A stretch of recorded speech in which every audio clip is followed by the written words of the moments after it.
കനത്ത മഴയിലും കാറ്റിലും കാസർഗോഡ് നീലേശ്വരത്ത് റെയിൽവേ ട്രാക്കിൽ മരം വീണു. ട്രെയിനുകൾ പിടിച്ചിടേണ്ടി വന്നു. പിന്നാലെ മരം ട്രാക്കിൽ നിന്ന് മുറിച്ചു മാറ്റി ഗതാഗതം പുനഃസ്ഥാപിച്ചു. സാരംഗ് സുരേഷ് വിവരങ്ങൾ നൽകും. സാരംഗ്, എത്ര സമയം ഇത്തരത്തിൽ ട്രെയിനുകൾ പിടിച്ചിടേണ്ടി വന്നു? പിന്നീട് എപ്പോൾ പുനഃസ്ഥാപിക്കാൻ കഴിഞ്ഞു ഗതാഗതം? മോത്തി, ഇന്ന് രാവിലെ 8:30 കൂടിയാണ് കാസർഗോഡ് നീലേശ്വരം മൈച്ചയിൽ റെയിൽവേ ട്രാക്കിലേക്ക് മരം വീഴുന്നത്. ഇതേ തുടർന്ന് 2 ട്രെയിനുകൾ വൈകി ഓടുന്ന സ്ഥിതിയാണ് നിലവിലുള്ളത്. തിരുവനന്തപുരം മംഗളൂരു എക്സ്പ്രസും അതോടൊപ്പം തന്നെ മംഗളൂരു കണ്ണൂർ പാസഞ്ചറും അരമണിക്കൂർ വൈകിയാണ് ഓടുന്നത്.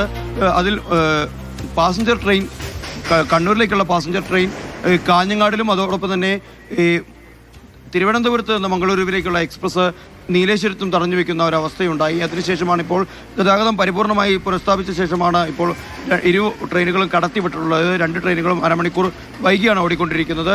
ഫയർഫോഴ്സും നാട്ടുകാരും RPFും അടക്കം ഏറെ നേരം പരിശ്രമിച്ചുകൊണ്ട് തന്നെയാണ് ഈ മരം റെയിൽവേ ട്രാക്കിൽ നിന്ന് പരിപൂർണമായി മുറിച്ചു മാറ്റാൻ സാധിച്ചത്. വൈദ്യുതി കമ്പികൾക്കടക്കം കേടുപാടുകൾ സംഭവിച്ചിട്ടുണ്ടോ എന്നുള്ള വിവരമാണ് RPFിൽ നിന്നും ലഭിക്കുന്നത്.